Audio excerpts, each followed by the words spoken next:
Hello. Hello दोस्तों, सभी को नमस्कार जी। सभी को राम राम साहब। दोस्तों, आप सब कैसे हो? दोस्तों, आप सब अपनी जगह ठीक होंगे। दोस्तों, मैं सोनलाल सैनी आप सभी दोस्तों का प्रेजेंट करता हूं आपके अपने YouTube channel Sonlal Saini ITI माई पर।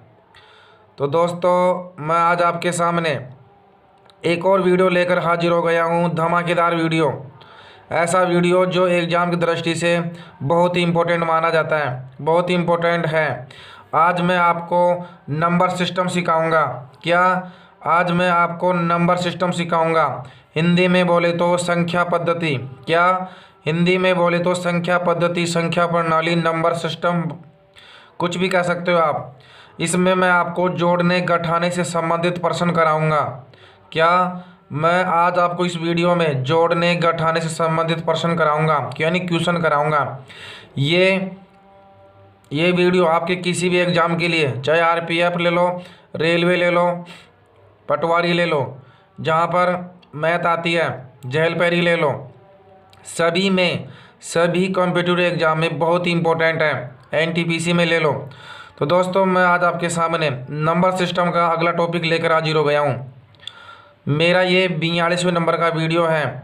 अगर आपने इससे पहले हमारे 41 वीडियो नहीं देखे हो तो हमारे चैनल के प्ले लिस्ट में जाइए, वहाँ पर संपूर्ण मैथमेटिक्स और इंजीनियरिंग ड्राइंग के संपूर्ण वीडियो देखिए, क्योंकि मैं इंजीनियरिंग ड्राइंग भी पढ़ाता हूँ जो ITI की दृष्टि से बहुत ही महत्वपूर्ण है। तो चलिए शुरुआत करते हैं। वीडियो पसंद आने पर वीडियो को ज़रूर लाइक कीजिए या डिसलाइक कीजिए, लेकिन अवश्य कीजिए। और हमारे चैनल पर नए आए हो तो हमारे चैनल को आज सब्सक्राइब करें और बेल आइकन को ऑन करें। तो दोस्तों, चलते हैं, शुरुआत करते हैं। हमारे पास पहला क्वेश्चन है, वह है छोटी से छोटी संख्या क्या होगी जिससे 12,960 में गुणा करने पर गुणनफल पूर्ण वर्ग बन जाए। क्या? मेरे पास वह छोटी से छोटी संख्या कौन सी है जिसे मैं 12,960 को यानी से गुणा करने पर यह पूर्ण वर्ग बन जानी चाहिए, अर्थात यह संख्या पूर्ण वर्ग बन जाए। तो मेरे पास ऐसी कौन सी संख्या है ताकि मैं इससे गुणा करूँ ना 12,960 से, तो वह संख्या पूर्ण वर्ग बन जानी चाहिए।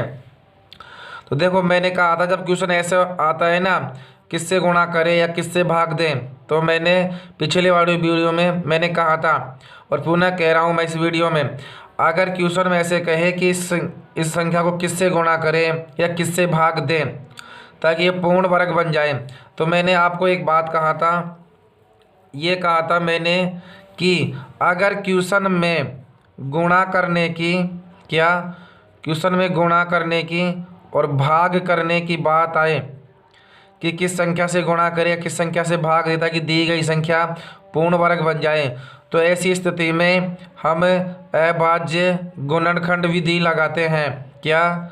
ऐसी स्थिति में हम अभाज्य गुणनखंड विधि लगाते हैं। तो आप इसमें देखिए, यह किसके लिए कह रहा है, ये यहाँ पर गुणनफल के लिए कह रहा है, यानी किससे गुणा करें ताकि ये संख्या पूर्ण वर्ग बन जाए। तो बात गुणा की हो रही है और यहाँ पर पूर्ण वर्ग बन जाने के लिए कह रहा है। तो विधि कौन सी लगाऊंगा मैं? अभाज्य गुणनखंड विधि। क्या? अभाज्य गुणनखंड विधि। तो चलिए शुरुआत करते हैं अभाज्य गुणनखंड विधि की। मेरे पास संख्या है 12,960, तो मैं 12,960 का क्या कर लूँगा, अभाज्य गुणनखंड विधि से गुणनखंड टुकड़े कर लूँगा। तो देखो, मेरे पास मैंने टुकड़े किए यहाँ पर। सबसे पहले सम संख्या है ना, 2 का भाग लग जाएगा। कितनी बार? 6 बार। फिर 2 चौके 8, 1 बच गया, 2 अंटे 16, 0। उसके पश्चात फिर 2 का भाग लग जाएगा, 2 तिया 6, 2 दूनी 4, 2 चौके 8, 0। फिर उसके बाद 2 का भाग लग जाएगा, 2 एकम 2, 2 छक्की 12, 2 दूनी 4, 0। उसके पश्चात फिर 2 का भाग लग जाएगा, 2 अंटे 16। फिर यहाँ पर 2 एकम 2, 0। उसके पश्चात फिर 2 का भाग लग जाएगा, 2 चौके 4, और यहाँ पर देखो एक छोटा आ रहा है ना भाग देने वाली संख्या से। जब बीच में अचानक कोई छोटी संख्या आ जाती है ना, तो उसके बीच में क्या लगाते हैं, जीरो लगाते हैं। ये बात ध्यान रख लेना, क्योंकि यहाँ एक छोटा है इस भाग देने वाले से, भाग देने वाला बड़ा है, तो यहाँ पर जीरो आएगा। अब दो संख्या में दे लो, 2 पंजे 10। फिर इसके बाद लास्ट में 5 आ रहा है ना, तो जिसके इकाई अंक 5 आता है उसमें किसका भाग लगता है, 5 का। तो यहाँ लगाओ 5 का भाग। मैंने 5 का भाग लगाया यहाँ पर। देखो 5 अंटे 40 और 5 एकम 5। उसके पश्चात लगा लो 3 का भाग। 3 का ही जाएगा ना, 3 दूनी 6 और 2 बच गया, 3 नाम 27। कितनी बार गया, 27 बार भाग। फिर लगा लो 27 में किसका, 3 का। 3 का दोगे ना भाग वापिस, कितनी बार जाएगा, 9 बार। और 9 में ऐसे कैसे कितनी बार, 3 बार। और 3 में 3 का 1 बार। तो आप देखते जा रहे होंगे मैंने अभाज्य गुणनखंड विधि से क्या बना दिया, अभाज्य गुणनखंड विधि से मैंने टुकड़े बना दें। और आपको पता है कि वर्गमूल में दो दो संख्याओं के क्या बनते हैं, जोड़े। तो आप क्या करें, इनमें दो दो संख्याओं के जोड़े बना लो। जो जोड़ा बन गया ना उसको तो रहने दो, और जिसका जोड़ा नहीं बना ना उन संख्या को ले लो। तो यहाँ देखो क्या, यहाँ देखो आप कि 2 का और 5 का जोड़ा नहीं बना। क्या देखो, यहाँ 3 का जोड़ा बन गया और 3 का जोड़ा ये बन गया। एक तो ये 2 रह गया यहाँ पर, और इसके पश्चात एक ये 5 रह गया। इन दोनों का जोड़ा नहीं बना, नहीं बना ना, बाकी संख्याओं के जोड़े बन गए। जिसके जोड़े बन गए उनको रहने दो, जिसके जोड़े नहीं बने ना बस वही उसका उत्तर होता है। तो यहाँ पर 2 के जोड़ा नहीं बना और 5 का नहीं बना, तो दोनों को गुणा कर लो, 5 दूनी 10। तो मेरे पास वो संख्या कौन सी रहेगी, उत्तर के रूप में 10। अगर मैं इस 12,960 को 10 से गुणा कर लूँ ना, तो ये जो संख्या है पूर्ण वर्ग बन जाएगी। क्या बन जाएगी, पूर्ण वर्ग बन जाएगी।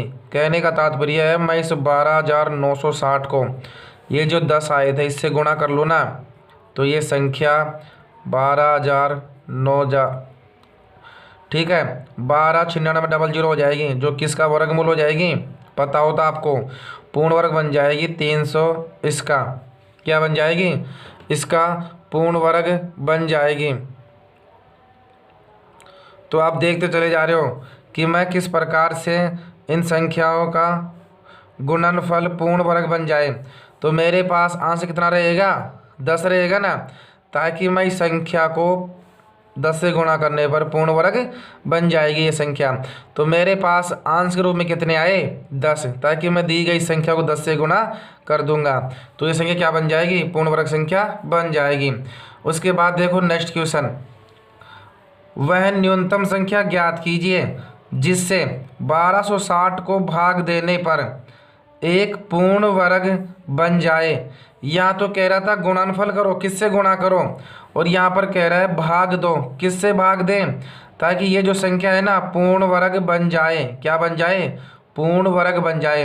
वह न्यूनतम से न्यूनतम संख्या कौन सी है जिससे 1260 को भाग देने पर, यानी 60 में भाग देने पर एक पूर्ण वर्ग संख्या बन जाए।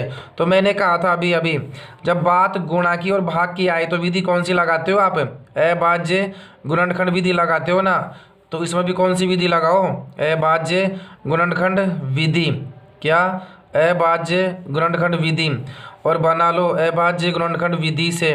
देखो 2 का भाग लगा कितनी बार, 6 बार, और 2 तिया 6। फिर यहाँ पर 0 को 0, फिर 2 का भाग लगाया 3 बार। फिर उसके बाद 2 एकम 2, 1 बच गया ना, 2 पंजे 10। फिर उसके बाद 5 का भाग जाएगा ना, 5 छंग 30, 1 बच गया, 5 तिया 15। उसके पश्चात 3 का चले जाएगा वापस, 3 दूनी 6 और 3 एकम 3। उसके पश्चात फिर 3 का चले जाएगा 7 बार, और फिर 7 में जाएगा 1 बार। तो ये आप देख रहे हो कि 2 का तो जोड़ा बन गया, 3 का भी जोड़ा बन गया, लेकिन 5 और 7 का जोड़ा नहीं बना। क्या, 5 और 7 का जोड़ा नहीं बना। तो दोनों को क्या कर लो, गुणा। 7 पंजे 35। क्या, 7 पंजे 35। अगर मैं इस दी गई संख्या में 35 का भाग लगा दूं तो ये संख्या पूर्ण रूप से वर्ग बन जाएगी। तो यही तो कहना चाहता है कि किस संख्या का भाग लगाएं ताकि ये संख्या पूर्ण वर्ग बन जाए। तो मेरा आंसर रहेगा 35। 35 का भाग लगा दो इस संख्या में, ये संख्या पूर्ण वर्ग बन जाएगी। चाहे आप भाग दे के चेक कर लेना, क्या, चाहे आप भाग दे के कन्फर्म कर लेना, कि 35 का भाग लगा लो, दी गई संख्या पूर्ण वर्ग बन जाएगी। सबसे पहले छोटी संख्या से काट लो, क्या सबसे पहले छोटी संख्या से काट लो, या फिर 35 का भाग इसमें दे दो। देखो 35 का 35 दूना 70 और 70 दिया 105, 105 हो गए ना। क्या देखो 35 35 से कम 35, 35 दूना 70 और 70 दिया 35 दिया 105, तो 103 बार तो भाग एक बार गया। और कितना बचे 105 के बाद 15 एक बच गए और 6 21 बच गए ना, और यहाँ 0। अब 35 का भाग इसमें कितनी बार जा रहा है 210 में, पता हो तो आपको लगभग जा रहा है। ये देखो 10 बार जाएंगे ना तो 350 आ जाएंगे, लगभग 8 बार जाएगा ना ये 300। 35 इंटू 8 करके देख लो,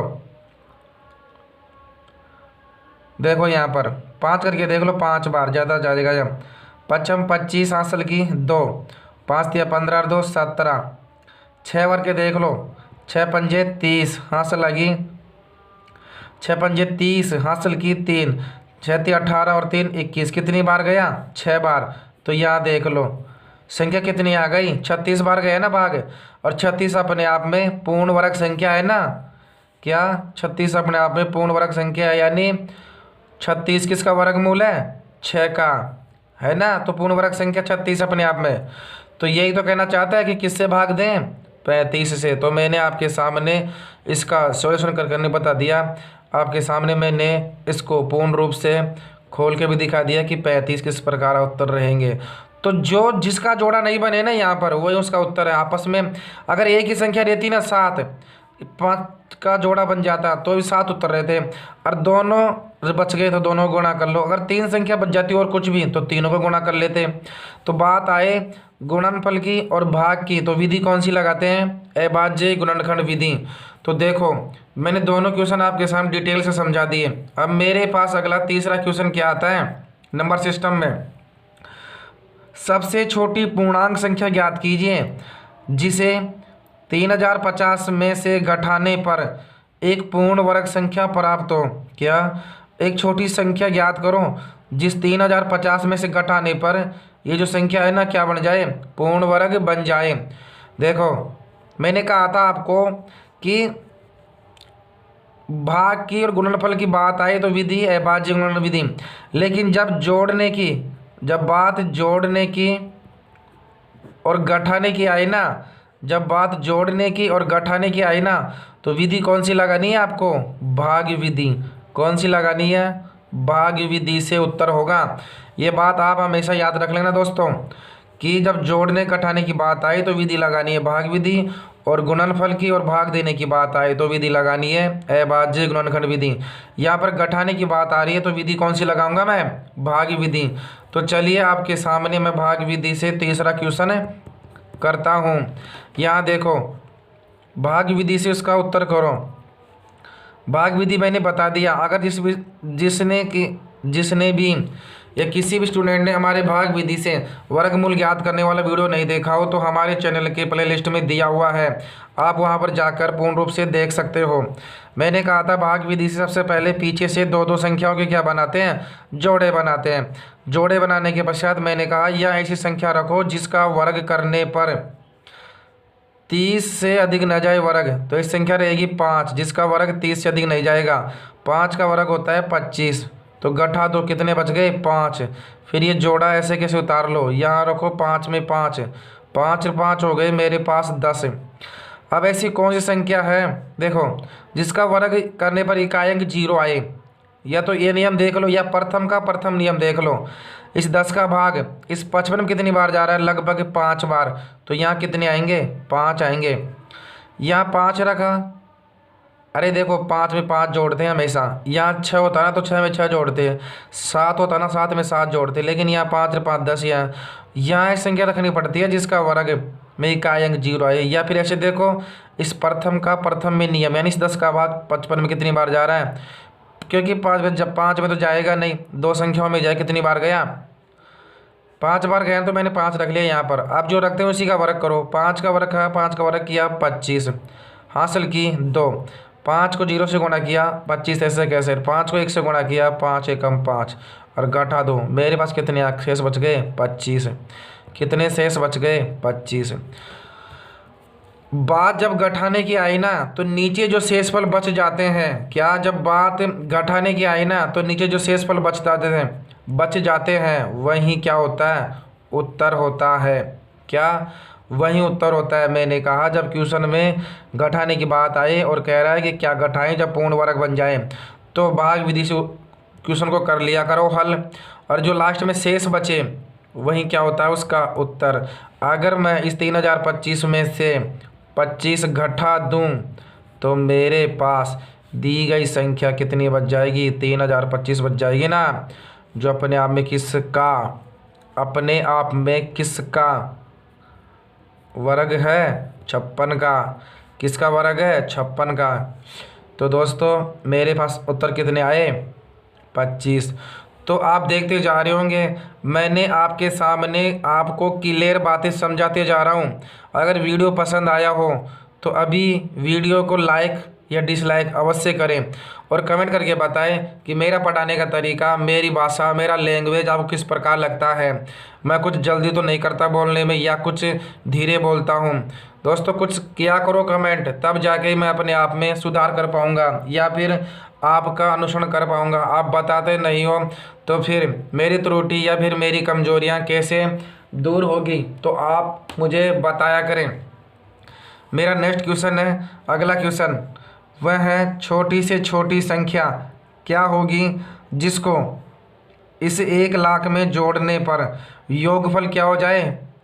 पूर्ण संख्या बन जाए, यानी पूर्ण वर्ग संख्या बन जाए। क्या बन जाए? पूर्ण वर्ग संख्या बन जाए। यहाँ पर बात किसकी हो रही है? जोड़ने की। और संख्या क्या बन जानी चाहिए? पूर्ण वर्ग बन जानी चाहिए। तो मैंने कहा था अभी जब जोड़ने की और घटाने की बात आई तो विधि कौन सी लगाएंगे? भाग विधि। तो यहाँ पे तीसरा क्वेश्चन कर लिया ना मैंने भाग विधि से, इसी प्रकार इसका भी भाग विधि से क्या निकालो? भाग विधि से उत्तर निकालो। बात जोड़ने की आ रही है यहाँ पर। यहाँ घटाने पर तो जो शेषफल बच जाते हैं ना वही उसका क्या होता है? वही उसका उत्तर होता है। लेकिन जब जोड़ने की बात आई तो किस प्रकार उत्तर होगा देखते चलिए। मेरे यहाँ पर मैं लिखूँगा भाग विधि से संख्याओं को पीछे से 2-2 संख्याओं के जोड़े बना लो। क्या? पीछे से 2-2 संख्याओं के जोड़े बना लो। अब यहाँ से संख्या रखो जिसका वर्ग करने पर 10 से अधिक ना जाए, तो मेरे पास रहेगी वो संख्या 3। 3 का वर्ग 9, जिससे अधिक नहीं जाएगा तो मैंने 3 रखा, 3 का वर्ग किया 9। 10 में से 9 गए तो 1, यहाँ उतारो जोड़ा का जोड़ा, यहाँ रखो 3 में 3 जोड़ो, कितने हो गए? 6। क्योंकि यहाँ 4 होता ना तो 4 में 4 जोड़ते, 3 होता ना 3 में 3 जोड़ते, यहाँ 3 थे 3 में 3 जोड़ा, 6 हो गए ना। अब इस 6 का भाग इस 10 में कितनी बार जा रहा है? लगभग 1 बार, तो यहाँ 1 रखो, यहाँ 1 रखा और 1 का वर्ग किया 1 और 1 को 6 से गुणा किया 6। तो मेरे पास कितने आंसर यहाँ पर कितने हुए? 61। कितने बच गए? यहाँ देखो 10 में से 1 गया तो 9 बचा ना, और यहाँ 9 में से 6 गए तो 3 बच गए, कितने बच गए? 39। और ये दोनों जोड़ो, ऐसे कैसे उतार लो, यहाँ 1 में 1 जोड़ेंगे, 1 और 1 2, और ये 6 ऐसे कैसे? क्योंकि यहाँ जो संख्या होती है ना वही संख्या नीचे जोड़ते हैं। क्या? यहाँ जो संख्या होती है ना यहाँ वही संख्या नीचे जोड़ते हैं। तो यहाँ 1 था 1 जोड़ा, यहाँ 2 था 2 जोड़ते हैं, लेकिन यहाँ 1 में 1 जोड़ा, 2 बन गए, और ये 6 से कैसे? अब इस 62 का भाग इस 390 में कितनी बार जा रहा है? क्या? इस 62 का भाग 390 में कितनी बार जा रहा है? लगभग 3 बार जा रहा है। क्या? देखो लगभग 3 बार जा रहा है। 3 दूनी 6 और 6 तिया 18, कितने आए? 186। ज़्यादा बार जाएगा, लगभग 5 बार करके देखे क्या? 5 दूनी 10 की 0, आंसर लगी 1, 6 पंजे 30 रहे 31, कितने आए? 310। और यहाँ पर कितने हैं? 390। लब कितनी बार चले जाएंगे? 6 बार चले जाएंगे ना।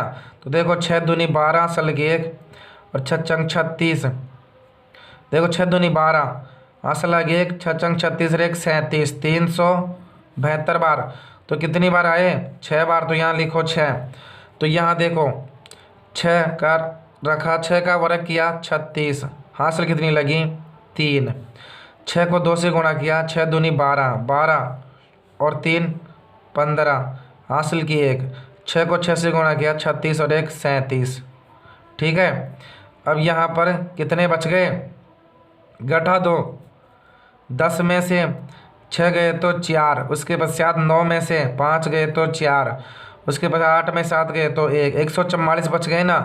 बात जब घटाने की आती ना तो 144 आंसर थे, लेकिन जब जोड़ने की बात आई ना, क्या, जब जोड़ने की बात आए ना तो देखो किस प्रकार आंसर होगा। सबसे पहले क्या लिया था मैंने, 3, उसके पश्चात 1, उसके पश्चात 6, अर्थात मैं इस 1 लाख में से ये 144 घटा दूँ ना तो ये संख्या 316 का वर्ग बन जाएगी। लेकिन इसमें 5 अंक नहीं होंगे, क्या, इसमें 5 अंक नहीं होंगे, अंक कम रहेंगे।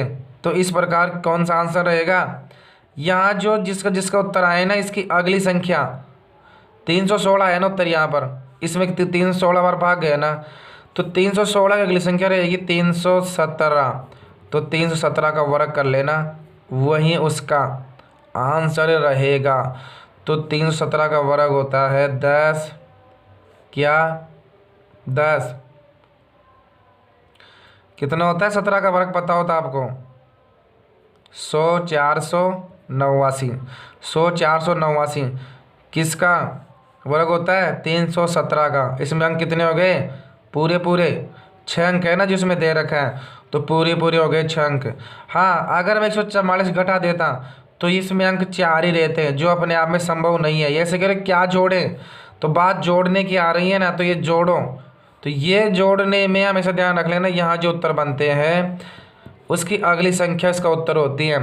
तो 316 की अगली संख्या रही 317, और 317 का मैंने क्या किया, वर्ग किया, और 317 का वर्ग होता है 100 489।